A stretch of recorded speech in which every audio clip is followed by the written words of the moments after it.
Hello guys, good morning. Welcome to my vlog for today's video. Ayan, samahan niyo po ako. Kakain kami ng dinner sa isang fast food chain. Alam niyo na siguro yan kung saan. At kasama ko ang aking bunsong anak. And then, tinamad kasi ako magluto na. And then, busy ako sa bahay. Hindi ako nakapananghalian saka walang snacks. Kaya, nanginginig-nginib na ako sa gutom. Gusto ko nang kumain. Medyo matagal din yung serve ng aming order. So, lalong nakakagutom. And then, mga ilang 30 minutes satang pag-aantay yun. Ayun, 20 to 30 minutes. Dumating na yung aming order. Imbes gusto ko talagang kumain na dahil gutom ako. Mga ilang subo guys, kumain ako sa order ko na chicken and rice. Para siyang bahaw, oo. Maano na, medyo matigas, hindi masarap yung kanin. Kala ko nga is hilaw.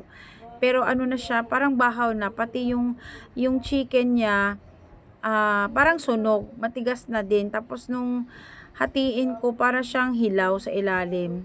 So, yun lang po. Sana ayusin nila yung kanilang kita nyo naman si inano ko, inamoy ko.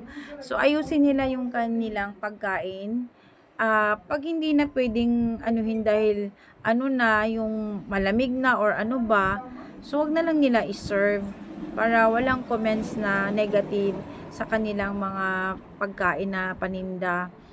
And then, ayun, hindi ko naubos. Tinake out ko na lang at ayan, dinala ko sa bahay para sa mga alaga ko. Iba talaga yung ano yung nakain ko. And then, the rest naman masarap, maganda, naubos. In fact, busog na busog ako. Nag-comments lang ako sa kanin sa chicken, hindi maganda. After that guys, ayun, umalis na kami. Pumunta na kami ng Luneta, maglakad-lakad kasi nga busog kami. Kaya naglakad-lakad kami, umikot-ikot kami sa Luneta, nag-taking pictures and videos. Nakapag-content na naman, nabuhay na naman yung espiritu ng aking pagka-creator. Ayan, nakapag-video. At sa kasamaang palad ba? Hindi naman siguro. Napunta kami sa isang area na may naghihilot. Ayan, nagre-reflex. So, hilot yun guys na maganda naman ang reflex na hilot eh. So, nagtanong ako. So, tama-tama kasi masama yung pakiramdam ko. Sabi ko nga kay Aubrey, hilutin ako pagdating.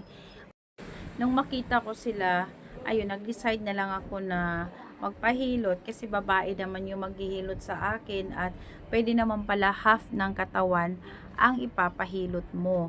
Kaya, ayun, go na rin lang ako na ipahilot ko yung bugbog ng pagkahulog ko sa pambot doon sa isla nung papauwi na kami. May mga pasa ako sa legs at saka sa likod. At medyo nga na ano yung aking katawan na bugbog. So, hindi naman siya nabugbog talaga lahat nagkapasa-pasa, hindi naman. So, yung part lang na medyo masakit igalaw, pero kaya ko naman din. At least, mahilot siya para lalo talagang hindi sagabal sa pagkikilos-kilos mo. And that's all guys. Thank you for watching and don't forget to share my video. Bye-bye everyone.